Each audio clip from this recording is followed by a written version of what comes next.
The sheriff's patrol boat slid up beside my old pontoon at 5:12 on a Thursday afternoon, close enough that I could see my reflection shaking in the deputy's sunglasses. And sitting in the passenger seat was a woman in a cream-colored summer dress who looked like she had already won. She pointed at me and said, loud enough for the sound to carry across the water, "That is the man I called about, and he has no right to be on this lake." 48 hours later, I would be holding the document that could take her entire Marina away from her. But at that moment, I was just a tired 62-year-old widower with a fishing pole in one hand and a deed on my phone. My name is Daniel Mercer, and before all this happened, I'd spent 36 years practicing commercial real estate law in Portland, Maine, mostly handling waterfront leases, resort properties, and the kind of contracts nobody reads until something has gone terribly wrong.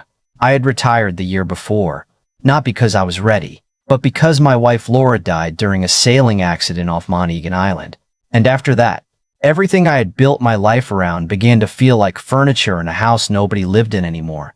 Laura had been a landscape painter, the kind who would wake up before sunrise, wrap herself in an old wool blanket, and sit by the water until the fog lifted enough to show her what colors were hiding underneath.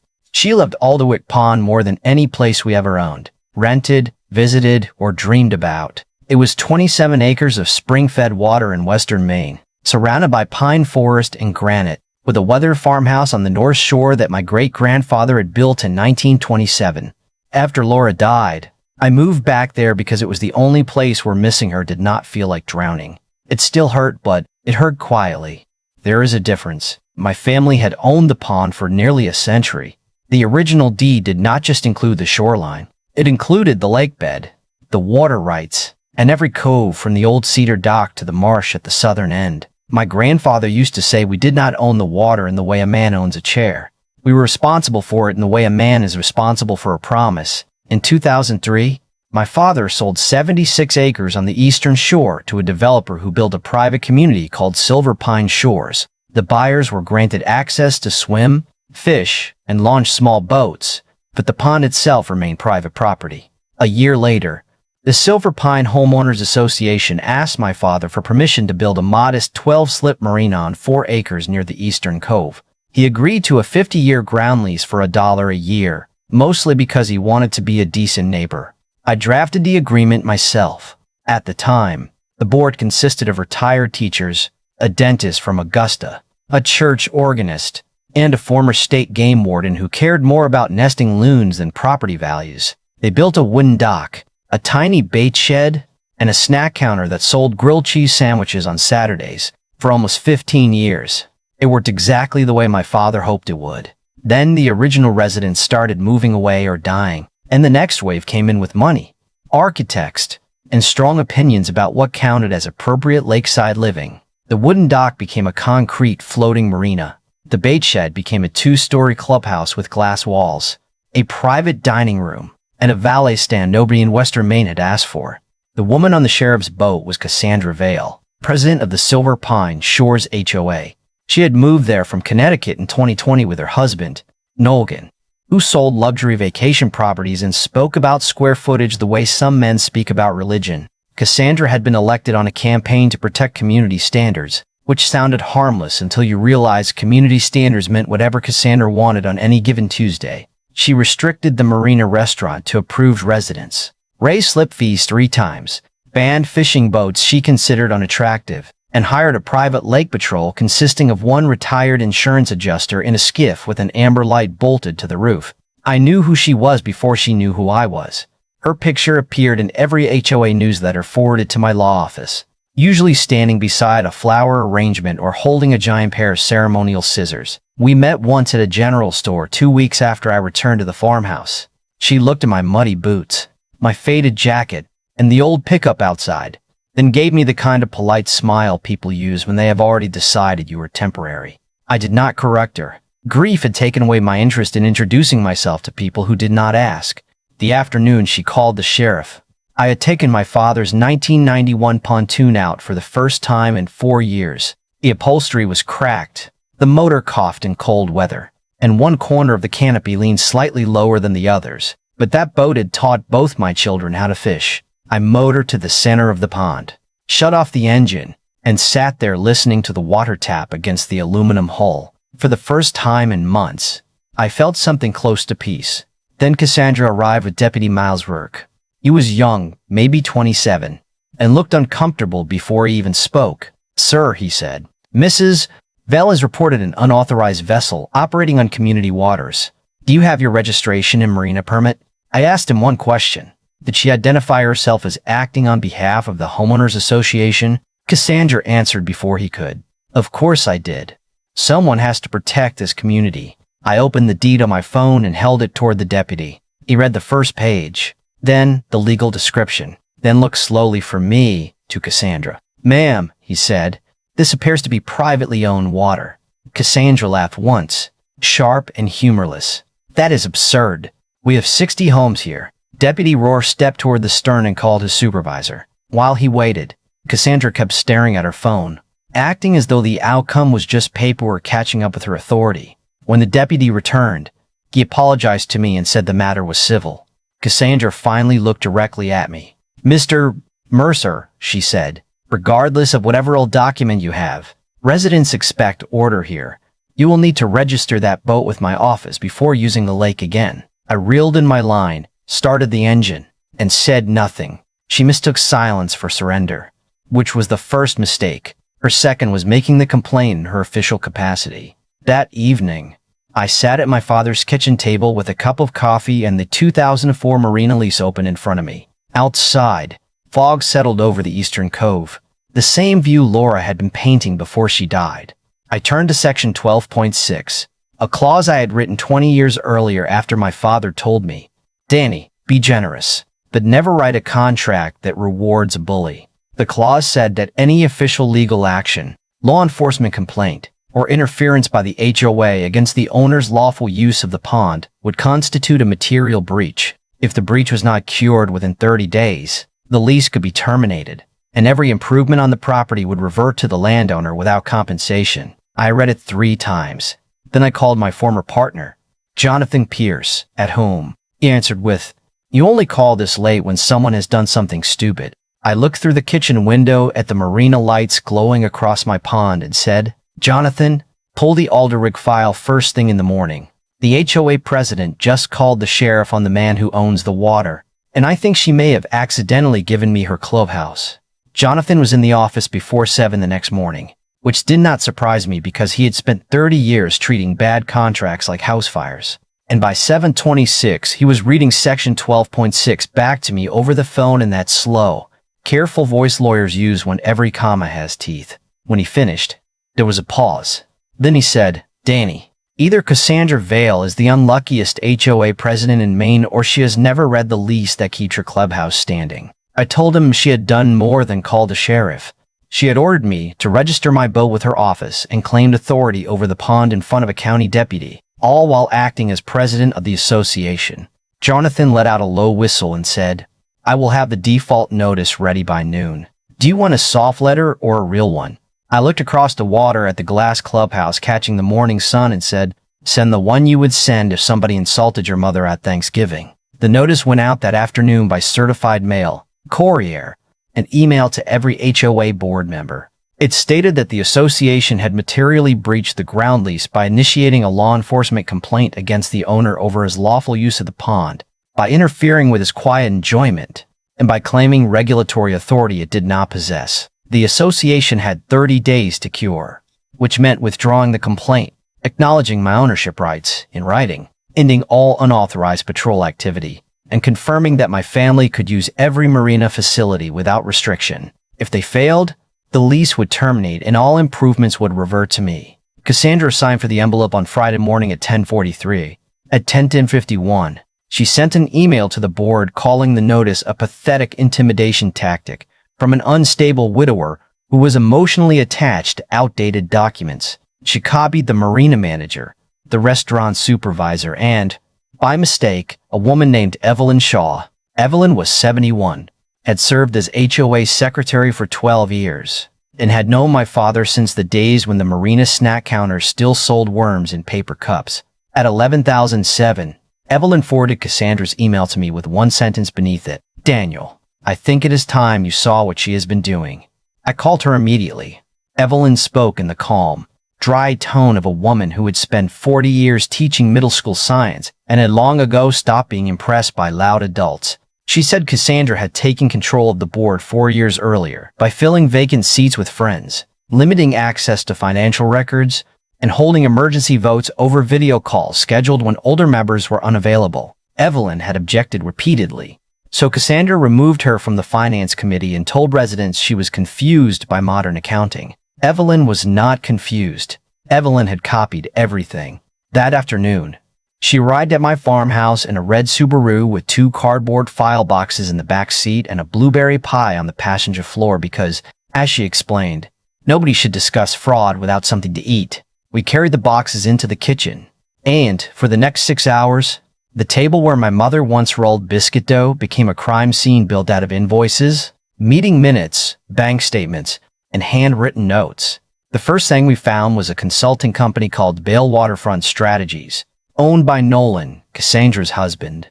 The company had billed the Marina between $11,000 and $16,000 a month for brand development, guest experience analysis, and executive shoreline planning, which appeared to mean Nolan attended lunch twice a month and complained about the wine list. The second thing we found was a pattern of restaurant receipts that did not match bank deposits. The Marina's dining room was bringing in far more cash than the HOA reported. The difference had been moving through gift cards, private event deposits, and payments to Nolan's company. Jonathan drove up from Portland that evening with 2 associates and enough legal pads to wallpaper the farmhouse. My daughter Claire arrived an hour later. She was 30, a civil litigator in Boston, and she had inherited Laura's eyes and my inability to leave a document alone once it started lying. Claire hugged me at the door, then stood in the kitchen looking at the boxes. "Dad," she said, "please tell me you did not start a property war without inviting me." I told her I had been trying to protect her weekend. She dropped her overnight bag by the stairs and said, "I spent my childhood listening to Grandpa complain about that lease. This is my weekend." We worked through Saturday morning, dividing the evidence by category. Blue tabs for lease violations, yellow for financial irregularities, red for discrimination, green for witnesses. Laura had used the same colors when organizing illustration projects, and seeing Claire line them up across the table tightened something in my chest. For a moment, I could almost hear Laura telling us both not to put coffee near the papers. Then Evelyn handed Claire a folder marked Member Conduct, and the room changed. Inside were complaints from 4 families Cassandra had banned from the Marina restaurant. One was a black couple from Bangor named Marcus and Dana Bell, who had been told their visiting relatives made other members uncomfortable. Another was a widowed veteran named Arthur Keene, who had been denied entry because his oxygen tank and service dog did not fit the atmosphere of the dining room. The third was a lesbian couple, Rachel and June, who were informed that public displays of affection were inconsistent with family values after Rachel kissed June on the cheek at brunch. The fourth was Evelyn herself, barred after questioning the finances. Each complaint had been marked resolved without a board vote. Cassandra had simply intercepted them. Evelyn had kept copies because she knew one day someone would ask where the paper trail went. I felt angry, but it was not the hot kind. It was colder than that, the kind of anger that makes a man sharpen a pencil. By Sunday afternoon, Claire drafted sworn statements for Evelyn and 2 former employees. Jonathan had prepared a preservation demand covering financial records, security footage, emails, restaurant logs, and vendor contracts. We also learned Cassandra had instructed the Marina manager, a 28-year-old named Liam Foster, to deny me service if I entered the clubhouse and to have the private patrol photograph my boat whenever I left my dock. Liam called me Sunday evening. His voice shook at first. "Mr. Mercer," he said, "I am not comfortable with what she is asking me to do." I told him he was not required to violate the lease or confront me. He exhaled so hard I could hear it through the phone. Then he said something that made Jonathan stop writing. Cassandra had ordered staff to delete security footage from the afternoon of the sheriff complaint, and had told Liam to backdate a Marina policy requiring all boats to display HOA permits. Liam had refused. He had saved the email. By Monday morning, we had 3 cooperating witnesses, 4 years of financial records, multiple discrimination complaints, and written proof of attempted evidence destruction. Cassandra, meanwhile, responded to the default notice by filing a civil action in county court claiming I had harassed residents, interfered with HOA operations, and trespassed on community water. She had Nolan sign the complaint as authorized representative, even though he was not an attorney. The clerk rejected the first filing. Cassandra posted on the neighborhood forum that legal action was underway and warned residents not to communicate with me. That post gave us another lease violation. Then she sent the patrol boat to circle my dock at sunrise. That gave us another. Then she ordered Liam to chain the Marina gate so my family could not enter. That gave us another. She was not curing the breach. She was speeding it. On day 12, Cassandra hired a lawyer from Augusta named Preston Hale, a confident man with expensive cufflinks and a reputation for stretching HOA disputes until everyone ran out of money. He called Jonathan and said the forfeiture clause was punitive, outdated, and unlikely to survive litigation. Jonathan asked whether he had read the lease. Preston said he had reviewed the relevant portions. Jonathan asked whether he had seen Section 12.6 in full. There was a pause. Cassandra had apparently sent him only 3 pages. Jonathan said, "Preston, I recommend you ask your client for the whole document before she loses a $6 million clubhouse." He emailed the complete lease while they were still on the phone. Preston called back 40 minutes later. His voice had changed. He asked whether we would consider extending the cure period. Jonathan said no. He asked whether Cassandra could issue a private apology. Jonathan said the lease required formal corrective action by the association. He asked whether we were truly prepared to take title to the improvements. Jonathan looked at me across the kitchen table, and I nodded. "Yes," he said, "we are." That evening, Cassandra held an emergency board meeting at the clubhouse. Evelyn attended by video and recorded it legally. Preston advised the board to withdraw the complaint, acknowledge my rights, suspend the patrol, open the books, and negotiate immediately. Cassandra accused him of losing his nerve. She said I was bluffing because grief had made me irrational and no retired lawyer would want the burden of operating a marina. Then she made the decision that ended her control for good. She persuaded 4 board members to vote against curing the breach. The vote passed 4-3. At 19:18 that night, Evelyn emailed me the certified minutes. I read them twice, then walked outside. The pond was dark except for the clubhouse lights reflected in the eastern cove. Claire came out and stood beside me. She asked whether I was all right. I told her I had spent a year believing grief had emptied me out, but Cassandra had reminded me there was still something left in me that knew how to protect a promise. Claire took my hand and said, "Then let us finish it." On day 29, Jonathan completed the affidavit of default and the certificate of reversion. On day 30, Preston made one final offer. The HOA would apologize, pay my legal fees, and give my family lifetime access to the marina if I abandoned forfeiture. I told him the offer misunderstood the problem. Access was never theirs to give me. The deadline expired at midnight, and at 8:30 the next morning, while Cassandra was preparing for the Silver Pine Summer Gala, Claire, Jonathan, Evelyn, Liam, and I drove to the county registry with the original deed, the lease, the sheriff's recording, the board minutes, and 30 days of evidence showing that every chance to step back had been refused. The county recorder was a woman named Margaret Deere, who had known my parents long enough to remember when my father still wore a tie to the hardware store. And when she saw the original 2004 lease, she adjusted her glasses, looked over the top of the pages at me, and said, "Daniel, I assume somebody has finally done something foolish." I told her somebody had done 30 days worth of foolish things, all carefully documented. At 11:46 that morning, Margaret stamped the affidavit of default and the certificate of reversion, then entered both into the county land records. The sound of that stamp was not traumatic, just one dull mechanical thump on an old wooden counter, but it transferred the marina, the clubhouse, the restaurant, the docks, the storage buildings, and every permanent improvement on those 4 acres back to my family. Cassandra was across the pond supervising flower arrangements when it happened. Her summer gala was scheduled for 7 that evening, and she had spent nearly $40,000 of HOA money on a string quartet, imported champagne, white tents, and a catering company from Kennebunkport. At 6:52, I tied my father's old pontoon to the outer dock. Claire stepped off first in a dark blue suit, carrying the recorded documents in a leather folder. Jonathan followed, then Evelyn in a red cardigan, Liam in his Marina uniform, and Deputy Miles Rourke, Who was there at my request to prevent a disturbance, not to take sides? There were more than 100 residents spread across the deck and lawn, all dressed like they were attending a wedding nobody had actually agreed to. Cassandra stood near the restaurant entrance wearing a white silk dress and holding a champagne glass. When she saw us, her face changed in stages. First confusion, then irritation. Then the kind of smile people wear when they believe an audience will protect them. "Daniel," she said, "this is a private association event.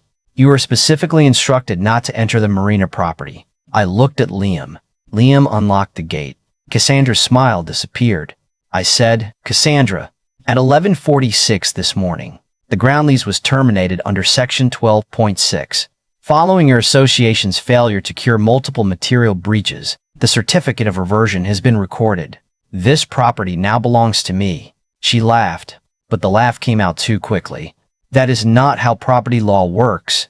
Jonathan stepped forward and said, "Actually, Mrs. Vale, that is exactly how this particular property law works." Cassandra turned toward Preston Hale, who was standing beside the bar with his jacket unbuttoned. Preston did not move. She called his name once, then again. He set down his drink and walked toward us slowly. Jonathan handed him the recorded certificate. Preston read the first page, then the stamp, then the attached affidavit. When he looked up, he did not look at me. He looked at Cassandra. "I advised you to cure the breach," he said quietly. "You told me the board had voted." She snapped. "We did vote. We voted not to surrender to extortion." Preston folded the papers and handed them back to Jonathan. "This was not extortion," he said. "This was a deadline." The deck went silent enough that I could hear the quartet stop tuning behind us. Cassandra looked around at the residents, searching for support, and what she found instead were faces that had spent 4 years learning not to speak in front of her. She straightened her shoulders and said, "I am still president of this association, and I am ordering you to leave." I told her she could remain president of Silver Pine Shores for as long as the members allowed it, but she was no longer the host of the gala because the gala was being held on my property. Then I turned to the crowd and said everyone else was welcome to stay. The catering staff would be paid. The musicians would continue. The bar would remain open for 2 hours at my expense, and the restaurant would admit every resident and guest without restriction. Cassandra stared at me like I'd slapped her. "You cannot humiliate me in front of my community," she said. Evelyn answered before I could. "Cassandra, you did that yourself." Then Arthur Keene, the widowed veteran with the oxygen tank and service dog, rose from a table near the railing. He had not been allowed inside the restaurant for 18 months. His voice was rough but steady. He said, "I would like the salmon, if the kitchen is still serving." Liam smiled and said, "Mr. Roanful. Keene, your table is ready." That broke something open. Marcus and Dana Bell walked toward the dining room with their children. Rachel took June's hand. Several older residents moved aside to let Arthur and his dog pass. Cassandra stood alone in the center of the deck, while the community she had controlled simply moved around her. She looked at Deputy Rourke and demanded that he arrest me for trespassing. Miles shook his head and said, "Ma'am, the county records show Mr. Mercer owns the property. I cannot remove an owner from his own land." Cassandra's husband Nolan appeared at the top of the steps, pale and sweating. He had received a call 20 minutes earlier from a financial crimes investigator asking about Vail waterfront strategies. Evelyn's files, combined with the Marina records, had revealed more than $200,000 in questionable payments.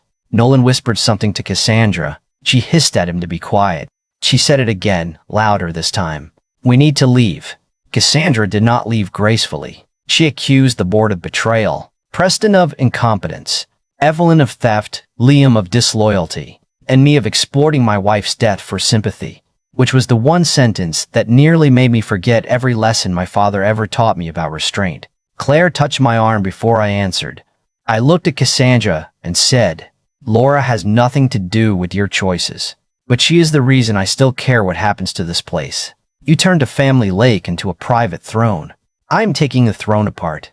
Deputy Rourke escorted Cassandra and Nolan to the parking lot at 7:28. Their black SUV left at 7:31. At 7:32, the quartet began playing again. Arthur ate his salmon beside the window. Rachel kissed June on the cheek. Marcus Bell ordered a second bourbon and toasted Evelyn across the room. I stood at the end of the dock with Claire while the sun dropped behind the pines. And for one brief second, The reflection on the eastern cove looked exactly like the unfinished painting Laura had left in her studio. Claire said, "Mom would have loved this." I told her Laura would have complained that the tents blocked the view. Claire laughed so hard she cried. And then I did too. The months that followed were less cinematic but more permanent. Cassandra was removed as HOA president by a vote of 53-4. Evelyn was elected in her place. Nolan pleaded guilty to financial fraud and agreed to repay the Marina funds. Cassandra avoided prison but received probation, restitution, and a permanent court order barring her from serving on any nonprofit board in the county. I kept every Marina employee, reduced fees for seniors, reopened the restaurant to the public, and created a conservation fund using 10% of annual profits. Claire brought Laura's unfinished painting to the farmhouse that autumn and completed the final layers herself. It now hangs in the restaurant entrance above a small brass plaque that reads, "Laura Mercer. She saw the water before the rest of us did." Some people later told me taking the Marina was too harsh, that I should have accepted the apology and walked away. Maybe they are right. Maybe a $6 million consequence was too much for one arrogant phone call. But it was not one phone call. It was 4 years of exclusion, intimidation, stolen money, and people being trained to stay silent. So tell me what you think. Did I protect my family's land and finally hold a bully accountable? Or did I use an old contract to destroy someone who deserved one last chance? Leave your answer in the comments. Share this story with anyone who has ever watched an HOA confuse control with ownership. And subscribe because next week, a retired firefighter, a private mountain road, and the board president who discovered too late that the only bridge into her luxury community belonged to him.